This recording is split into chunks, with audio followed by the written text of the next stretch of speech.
Hello అండి. PS login నుంచి VRO login నుంచి ఏదైతే సేవ్ డేటా ఉంటుందో అది ఒక లాగిన్ నుంచి ఒక లాగిన్కి ఫార్వర్డ్ చేయడానికి చిన్న ట్రిక్ అండి. ఇది ఆల్రెడీ మీ అందరికీ తెలిసే ఉంటుంది అనుకుంటున్నాను.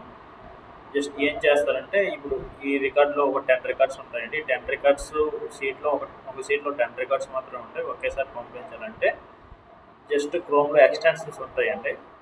ఎక్స్టెన్షన్స్లోకి వెళ్ళి క్రోమ్ వెబ్ స్టోర్లోకి వెళ్ళండి. వెబ్ స్టోర్లో ఎక్స్టెన్షన్కి వెళ్ళాక ఇక్కడ క్లిక్ ఆల్ బాక్సెస్ అని టైప్ చేయండి. క్లిక్ ఆల్ బాక్సెస్ అని టైప్ చేయండి. మీకు ఒక ఎక్స్టెన్షన్ వస్తుందండి. ఇక్కడ ఆ ఎక్స్టెన్షన్ అనేది మీరు డౌన్లోడ్ చేసుకోండి. ఈ ఎక్స్టెన్షన్ అనేది డౌన్లోడ్ చేసుకోండి. ఆల్రెడీ నేను యాడ్ చేసుకున్నానంటే యాడ్ చేసుకున్నాను కాబట్టి నాకు ఇలా చూపిస్తుంది. ఇది యాడ్ చేసుకుంటే ఏమవుతుందంటే మీకు ఇక్కడ ఎక్స్టెన్షన్స్లో మీకు ఇక్కడ క్లిక్ ఆల్ చెక్ బాక్సెస్ అని ఇక్కడ చూపిస్తుందండి.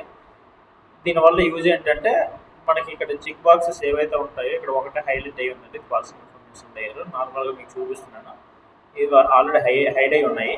ఒక ఫార్వర్డ్ చేసేటప్పుడు ఇవన్నీ కూడా హైడ్ అవ్వకుండా ఉంటాయండి ఫార్వర్డ్ చేయడానికి. అప్పుడు ఈ చెక్ బాక్సెస్ మీద ఒకసారి క్లిక్ చేస్తే ఎన్ని చెక్ బాక్సెస్ ఉన్నా అన్ని కూడా ఒకేసారి హైలైట్ అయిపోయి ఫార్వర్డ్ అయిపోతుందండి. ఇది ఆల్రెడీ మీ అందరికీ తెలిసే ఉంటుంది అనుకుంటున్నాను. ఒకసారి యూజ్ చేయండి, ట్రై చేయండి. Thank you.